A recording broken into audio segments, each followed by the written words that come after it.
बिस्मिल्लाहिर्रहमानिर्रहीम। अस्सलाम वालेकुम डियर स्टूडेंट्स, कैसे हैं आप। हमारा आज का जो लेक्चर है वो ट्रायल है by court of session and higher court. इस तरफ जाने से पहले हम मैजिस्ट्रियल ट्रायल के जो स्टेप्स हैं उसको देखते हैं और फिर उसको कंपेयर करेंगे कि जो मैजिस्ट्रियल ट्रायल कंडक्ट करता है और उसके साथ साथ जो court of session trial conduct करता है, क्या इन दोनों ट्रायल्स में कोई फ़र्क है या नहीं है, और अगर वो फ़र्क है तो वो फ़र्क क्या है। कल एक जजमेंट मैंने आप लोगों को मेंशन करवाई थी ट्रायल्स के हवाले से, क्या किसी को याद है वो जजमेंट? क्या जजमेंट थी वो? 2005 YLR और पेज नंबर 2069, क्योंकि ये इसमें दोनों के हवाले से कहा गया था कि सेक्शन 241 से 247 और उसके बाद 265A से ऑनवर्ड जो है ये मैंडेटरी प्रोविजंस हैं।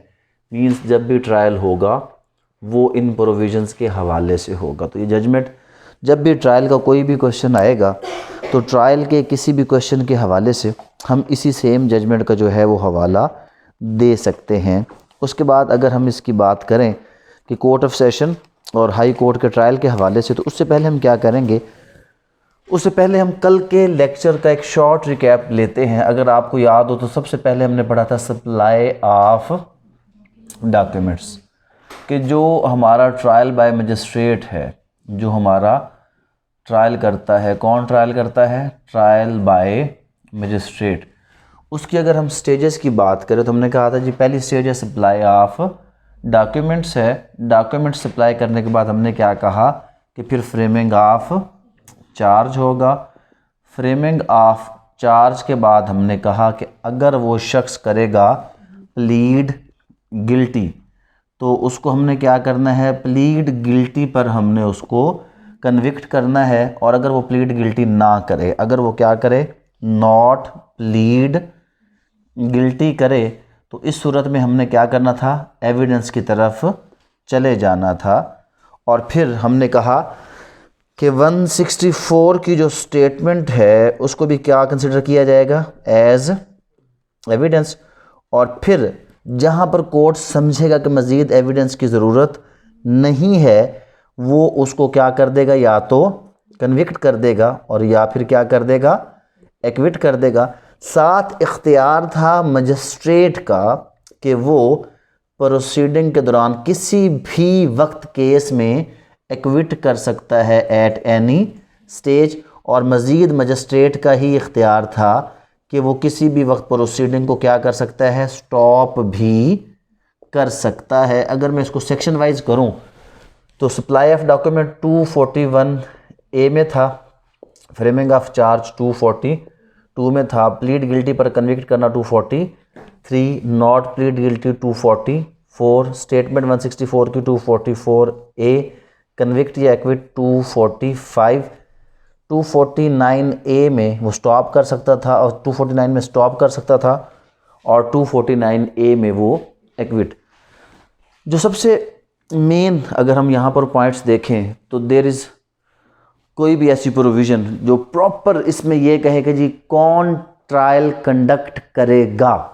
ऑलमोस्ट करती प्रोसिक्यूशन ही है, ADPPs होते हैं जो ट्रायल कंडक्ट करते हैं, लेकिन कहीं पर एक्सप्रेसली मेंशन नहीं है। सिर्फ ये कहा गया कि जो प्रोसीजर बयान किया गया उसके मुताबिक ट्रायल होगा, बट कौन ट्रायल कंडक्ट करेगा इसके हवाले से कोई भी प्रोविज़न नहीं है। एक फ़र्क, जब हम जाएंगे ट्रायल जो हमारा कौन कंडक्ट करता है?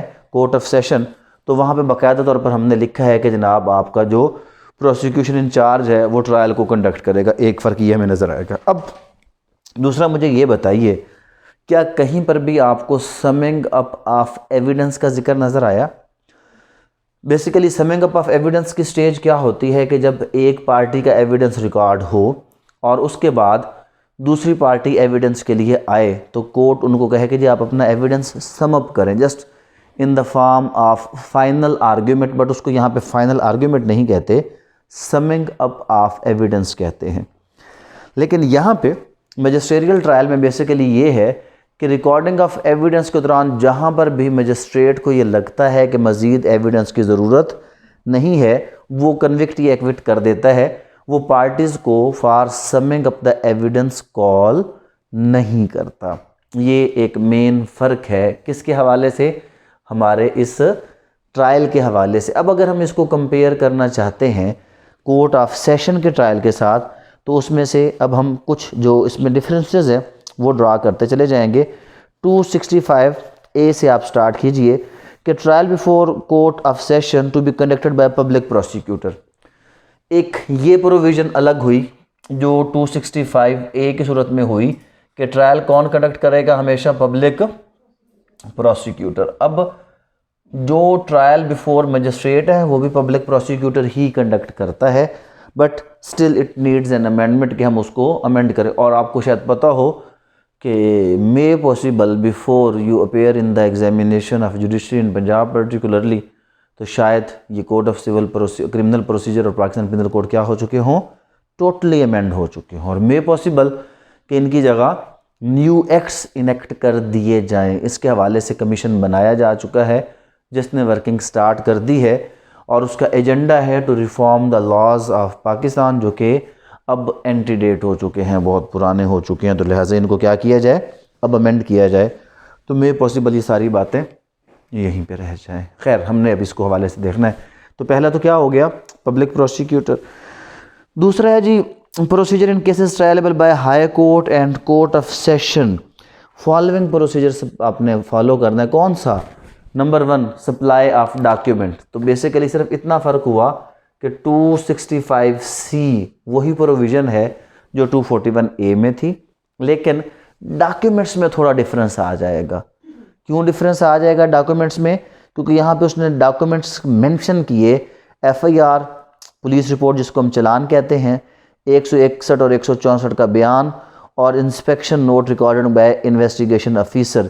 ये सारे डॉक्यूमेंट्स वहाँ पर इतनी डिटेल के अंदर 241A में सप्लाई ऑफ डॉक्यूमेंट्स में इन डॉक्यूमेंट्स का जिक्र नहीं है। यहाँ पर कुछ एडिशनल डॉक्यूमेंट्स भी हैं जो 265C में आपने प्रोवाइड करना है। But the trial before the court of session और high court starts with the supply of document to the accused. और जनरली कौन कौन से डॉक्यूमेंट्स हमने उसको दिए? एक हमने उसको दे दी कॉपी किसकी? FIR की। एक कॉपी दे दी पुलिस रिपोर्ट की। एक उसको हमने 161 का बयान दे दिया, 164 का बयान दे दिया। पुलिस रिपोर्ट 173 की थी, FIR 154 की थी, और inspection note. These documents are to be provided to the accused before commencement of charge or trial. दूसरी स्टेज पे चले जाएं तो 265D when charge is to be framed. फ़र्क क्या हुआ? यहाँ पर 242 में फ्रेमिंग ऑफ चार्ज है और यहाँ पर वो आ गया 265D। But after supply of document court of session और हाई कोर्ट वो ट्रायल को स्टार्ट करेगा by framing of charge against the accused. तो अक्यूज के खिलाफ क्या किया जाएगा? चार्ज फ्रेम किया जाएगा। और उसके बाद आपको पता है कि हमने यहाँ पे कहा था कि चार्ज फ्रेम के बाद अगर वो प्लीड गिल्टी करे तो उसको क्या करना है? कन्विक्ट करना है। द सेम प्रोविज़न 265E में है कि after framing of charge the plea of accused shall be recorded. If he pleaded guilty तो उसको शो काज देने के बाद कन्विक्ट किया जाएगा, and if it does not plead guilty तो court shall proceed with the recording of evidence. तो यहाँ पर अगला स्टेप क्या है? Evidence for prosecution. ये फ़र्क आ गया 265F में। बेसिकली अब अगर आप चले जाएं 244 में, तो क्या आपको वहाँ पे लग रहा है कुछ लिखा हुआ कि पहले प्रोसिक्यूशन एविडेंस रिकॉर्ड करेगी, समिंग अप होगा? वहाँ पर just simply it is written कि evidence is to be recorded. यहाँ पर है कि जी प्रोसिक्यूशन एविडेंस रिकॉर्ड किया जाएगा। तो मेंशन हुआ कि एविडेंस कौन पहले रिकॉर्ड करवाएगा। तो 265F ने कहा कि प्रोसिक्यूशन अपना एविडेंस रिकॉर्ड करेगी, और उसके बाद जो मेन चेंज है वो 265G है कि रिकॉर्डिंग ऑफ एविडेंस के बाद 265G में एविडेंस को क्या किया जाएगा? फिर उसकी समिंग अप होगी, जो कि इसके पैरेलल मजिस्ट्रियल ट्रायल में प्रोविज़न मौजूद नहीं है to sum up the evidence during the trial. लेकिन यहाँ पे प्रोसिक्यूशन का एविडेंस आया, फिर समिंग अप आया, और फिर अब 244A में है 164 की स्टेटमेंट का जिक्र। यहाँ पर वो आगे चल के है, यहाँ पर नहीं है। लेकिन इसके पैरेलल क्या है? FG, और क्या हो गया 265H। तो 265H is equal to 245 after recording of evidence. जब समिंग अप हो जाए तो कोर्ट उस बेस पर किसी भी शख्स को कन्विक्ट कर सकता है या एक्विट कर सकता है। और जो आपका एक्विटल और कन्विक्शन के बाद आए हैं जी 265I और जे जो है वो इसके इक्वल था। 265J में क्या बात है, 265J में ये बात है आपकी जो मेंशन है कहाँ पर, जो मेंशन है 244A में 164 की स्टेटमेंट। एक चीज़ हमने मिस की है, 245A में है प्रीवियस कन्विक्शन का जिक्र। तो यहाँ पर 245A में प्रीवियस कन्विक्शन का जिक्र है कि अगर कोई शख्स प्रीवियसली कन्विक्टेड है उसका हवाला तो यहाँ पर 265I उसमें प्रीवियस कन्विक्शन को मेंशन किया जाता है। But in only those cases in which previous conviction is the reason of enhanced punishment. अगर प्रीवियस कन्विक्शन की बेस पर इनहेंस्ड पनिशमेंट होनी है तो उस सूरत में बाकायदा तौर पर उसके बारे में कोर्ट मेंशन करेगा ट्रायल के दौरान के, क्योंकि ये प्रीवियसली कन्विक्टेड है फॉर एनी सच ऑफेंस के जिसकी वजह से इसको इनहेंस्ड पनिशमेंट मिलनी चाहिए, तो उस चीज़ को वो मेंशन कर देगा। और उसके बाद क्या हुआ जनाब, स्टेटमेंट अंडर सेक्शन 164 का भी हमने जिक्र कर लिया। Power of court to acquit accused at any stage, तो 249A के इक्वल कौन सी आ गई हमारे पास, 265K। Just like the magistrate has the power to acquit at any stage of the case under section 249A before framing of charge, after framing of charge, before recording of evidence, after recording of evidence, in the same manner the High Court or Court of Session has the power to acquit the accused at any stage of the case, even before framing of charge or after framing of charge। उसके बाद देखिए जब हमने 249 में कहा था magistrate had the power to stop the proceeding, लेकिन 245L में एडवोकेट जनरल के पास पावर है कि वो क्या कर सकता है, वो 265L में एडवोकेट जनरल किसी भी प्रोसीडिंग को स्टॉप कर सकता है। प्रोविजन सेम, अथॉरिटी चेंज होगी और टाइम ऑफ होल्डिंग सेटिंग वो जो हाई कोर्ट उसके बारे में डिसाइड करता रहेगा, प्लेस भी वही है जो हाई कोर्ट डिसाइड करता रहेगा।